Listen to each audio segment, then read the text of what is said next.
ಕೈ ಬಿಡೇನು, ಕೈ ಬಿಡೇನು, ಆ ಮಾತು ಹೇಳಿದ ತಾ ಹೇಳಿದ ನಲ್ಲವೇ. ನಾ ಕೈ ಬಿಡೇನು, ನಾ ಕೈ ಬಿಡೇನು, ಆ ಮಾತು ಹೇಳಿದ ತಾ ಹೇಳಿದ ನಲ್ಲವೇ.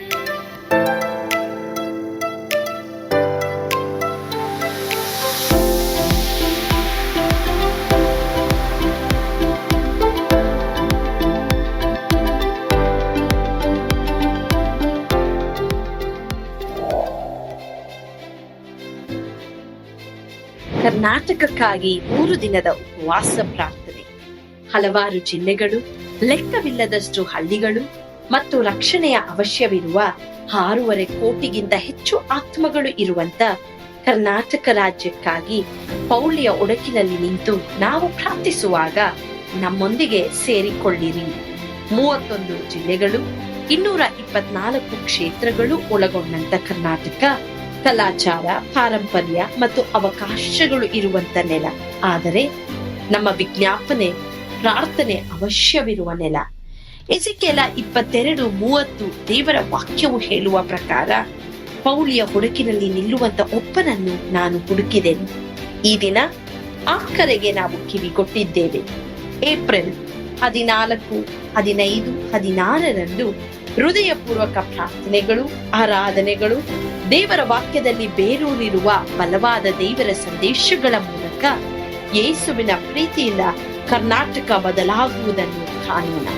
ಹೆಚ್ಚಿನ ಮಾಹಿತಿಗಾಗಿ ಸಂಪರ್ಕಿಸಿ 9686444722, 9742088223, 9686236323. ಸ್ಥಳ victory children home, Sasalu, Doddaballapura taluk, Bengaluru ಗ್ರಾಮಾಂತರ. ಯೇಸು ಕೈ ಬಿಡನು ದೈನಂದಿನ ಸತ್ಯವೇದ ಅಧ್ಯಯನಕ್ಕೆ ನಿಮ್ಮೆಲ್ಲರನ್ನು ಆಹ್ವಾನಿಸ್ತೇನೆ. ದೇವರು ನಮ್ಮನ್ನ ಕಟಾಕ್ಷಿಸ್ತಾರೆ ಅನ್ನೋದ್ರ ಕುರಿತು ಈ ವಿಮೋಚನ ಕಾಂಡದಲ್ಲಿ ನಾವು ಈ 2ನೇ ಭಾಗವನ್ನು ನೋಡಕ್ ಹೋಗ್ತೀವಿ. ನಾನು ಇಸ್ರಾಯೇಲ್ನ ಕಟಾಕ್ಷಿಸುವುದಕ್ಕೆ ಬಂದೆ ಎಂಬುದಾಗಿ ಹೇಳಿದಂತ ಆ ಒಂದು ಮಾತಿನ ಮೇರೆಗೆನೆ ನಾನು ಈ ಕೆಲವು ಕಾರ್ಯಗಳನ್ನ, ಮೋಶೆ, ಆರೋನ, ಸೇವಕರ ಬಗ್ಗೆ ನಾನು ನಿಮಗೆ ಕೆಲವು ಕಾರ್ಯಗಳನ್ನ ತಿಳಿಸ್ತಾ ಇದ್ದೇನೆ. ಗಲಾತ್ಯ 1:10 ನಾವು ನೋಡೋದಾದ್ರೆ, ನಾನಿನ್ನ ಮನುಷ್ಯರನ್ನ ಮೆಚ್ಚಿಸುವನಾಗಿದ್ರೆ ದೇವರ ಸೇವಕರಲ್ಲ ಎಂಬುದಾಗಿ ಪೌಲ ಹೇಳ್ತಾನೆ. ದಯವಿಟ್ಟು ಈ ದಿನ ಬೋಧಕರಾದ ನಾವು ಕೇಳಿಸ್ಕೊಳ್ಬೇಕು. ಯಾವ ಕಾರ್ಯದಲ್ಲೂ ಲೋಕದೊಂದಿಗೆ ರಾಜಿ ಮಾಡಿಕೊಳ್ಳಬಾರದು. ನಮ್ಮ ಮನಸ್ಸಾಕ್ಷಿಗಳು ಸರಿಯಾಗಿರ್ಬೇಕು. ಯಾವ ಮನುಷ್ಯರನ್ನ ಮೆಚ್ಚಿಸಬಾರದು. ಅಪೊಸ್ತಲರನ್ನು, ಪೌಲನು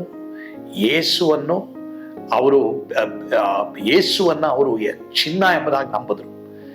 ಆದರೆ ಲೋಕವನ್ನ ಕಸ ಎಂಬುದಾಗಿ ನೆನೆಸಿ ಅವರು ಯೇಸುವನ್ನು ಎಲ್ಲಾ ಎಂಬುದಾಗಿ ನೆನೆಸಿದಾಗ ದೇವರು ಎಲ್ಲಾ ಕಾರ್ಯಗಳಲ್ಲಿ ಅವರಿಗೆ ಸಹಾಯ ಮಾಡಿದ್ರಲ್ಲ.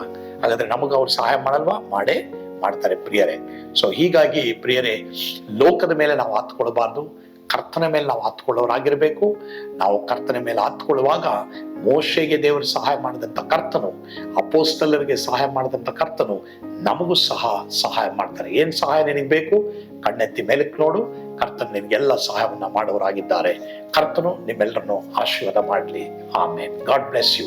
ಪ್ರಾರ್ಥನೆ ಮಾಡೋಣ. ನನ್ಗೆ ಗೊತ್ತಿಲ್ಲ ಯಾರ್ಯಾರು ಇವತ್ತು ಕುಟುಂಬದಲ್ಲಿರ್ಬೋದು, ಇಂಟರ್ವ್ಯೂನಲ್ಲಿರ್ಬೋದು, ಕೆಲಸದಲ್ಲಿರ್ಬೋದು, ಅಥವಾ ನೀವು ಯಾರ ಹತ್ರ ಹೋಗಿ ಮಾತನಾಡಕ್ಕಿರ್ಬೋದು, ಅಲ್ಲಿ ನಿಮಗೆ ದಯ ಬೇಕಾ? ಭಯ ಪಡ್ಬೇಡ್ರಿ. ದೇವ್ರ ಮುಂದೆ ನಿಲ್ಲಕ್ ಕಲೀರಿ. ಖಂಡಿತವಾಗಿ ಮನುಷ್ಯರ ಮುಂದೆ ಧೈರ್ಯವಾಗಿ ನಿಲ್ತೀರಾ. ಕರ್ತನು ನಿಮ್ಮನ್ನ ಆಶೀರ್ವಾದ ಮಾಡ್ಲಿ. ಪ್ರಾರ್ಥನೆ ಮಾಡೋಣ. ಪರಮ ಪ್ರೀತಿಯುಳ್ಳ ತಂದೆ ಆದ ದೇವರೇ, ನಿಮ್ಮ ಸ್ತೋತ್ರ. ದೇವರೇ, ದೇವ ಮಕ್ಕಳಾದ ನಮ್ಮೆಲ್ಲರಿಗೂ ನಿನ್ನ ಮುಂದೆ ನಿಲ್ಲುವಂತ ಒಂದು ಕೃಪೆಯನ್ನ ನಮಗೆ ದಯಪಾಲಿಸಪ್ಪ. ಅನೇಕ ವೇಳೆ ನಾವು ಬಿಸಿ ಎಂಬುದಾಗಿ ಹೇಳೋರಾಗಿದ್ದೇವೆ. ಪ್ರಾರ್ಥನೆ ಮಾಡಕ್ಕೆ, ಬೈಬಲ್ ಓದಕ್ಕೆ ಆಗದೇ ಇರುವಂತ ಒಂದು ಪರಿಸ್ಥಿತಿಯನ್ನು ನಾವು ಇಟ್ಕೊಂಡಿದ್ದೇವೆ. ಆ ರೀತಿ ಇರದೆ ಮೋಶೆಯ ಹಾಗೆ, ಎಲಿಯನ ಹಾಗೆ ನಿನ್ನ ಮುಂದೆ ನಿಂತುಕೊಳ್ಳುವ ಒಂದು ಅಭ್ಯಾಸವನ್ನ ನಾವೆಲ್ಲರೂ ಕೊಡು. ಆ ರೀತಿ ನೀವು ಮಾಡ್ತೀರಾ. ಅದಕ್ಕಾಗಿ ಸ್ತೋತ್ರ, ಸ್ತುತಿ, ಘನ, ಮಾನ, ಮಹಿಮೆ ನೀವೊಬ್ಬರೇ ಹೊಂದಿಕೊಂಡ್ರಿ ಸ್ವಾಮಿ. ಯೇಸುವಿನ ಹೆಸರಿನಲ್ಲಿ ಪ್ರಾರ್ಥಿಸ್ತೇವೆ ದೇವರೇ. ಆಮೇನ್. ಕರ್ತನು ತಾನೇ ನಿಮ್ಮೆಲ್ಲರನ್ನ ಆಶೀರ್ವಾದ ಮಾಡಲಿ. ಯೇಸು ನಿಮ್ಮನ್ನು ಕೈ ಬಿಡನು. ಆಮೇನ್.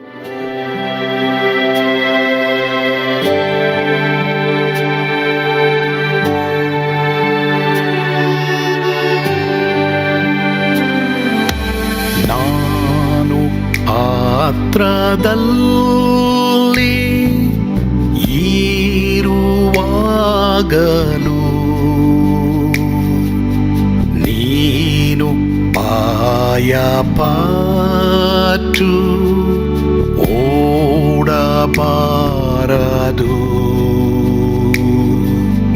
ನನ್ನ ಮಾತನಂಬಿ ಸ್ಥಿರವಾಗಿರು.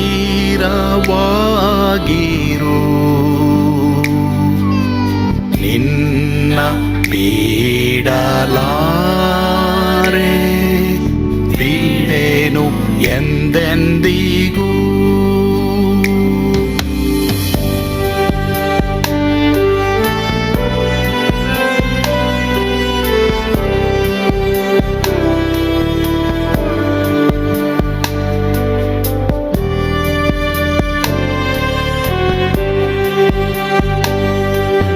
ನಾ ಕೈ ಬಿಡೆನು, ನಾ ಕೈ ಬಿಡೆನು. ಆ ಮಾತು ಹೇಳಿದನಲ್ಲ, ತಾ ಹೇಳಿದನಲ್ಲವೇ. ನಾ ಕೈ ಬಿಡೆನು, ಕೈ ಬಿಡೆನು. ಆ ಮಾತು ಹೇಳಿದನಲ್ಲ, ತಾ ಹೇಳಿದನಲ್ಲವೇ.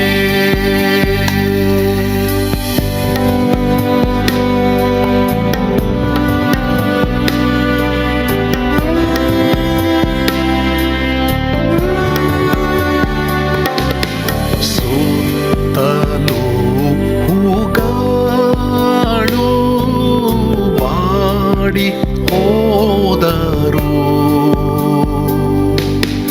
ಮೇಲೆ ಸ್ವರ್ಗದೋಳು ಬಾದಲಾಗದು.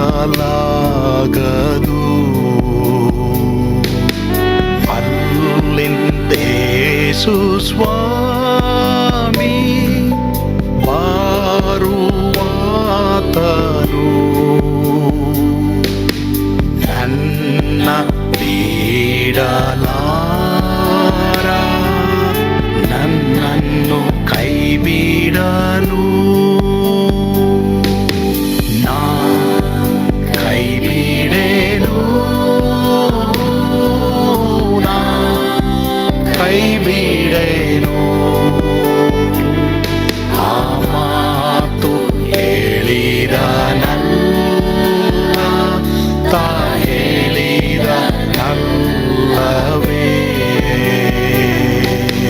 ನಾ ಕೈ ಬಿಡೆನು, ನಾ ಕೈ ಬಿಡೆನು. ಆ ಮಾತು ಹೇಳಿದನಲ್ಲ, ತಾ ಹೇಳಿದನಲ್ಲವೇ.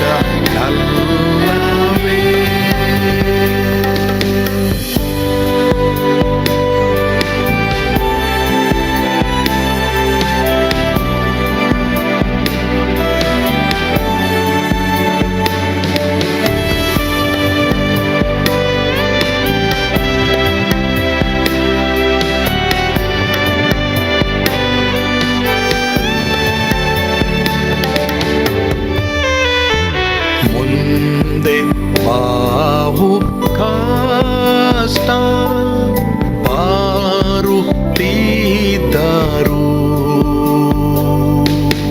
ಬಾಯ ಪಾಡಲಾರೆ, ಸ್ವಾಮಿ ಇದ್ದಾನೆ.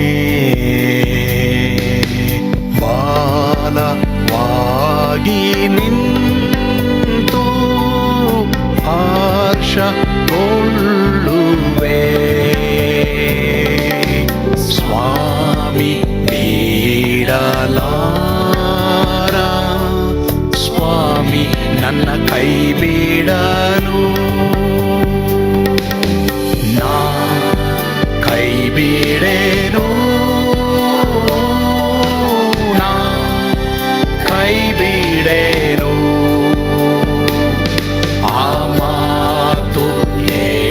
ಹೇಳಿದನಲ್ಲ, ತಾ ಹೇಳಿದನಲ್ಲವೇ, ನಾ ಕೈ ಬಿಡೆನು,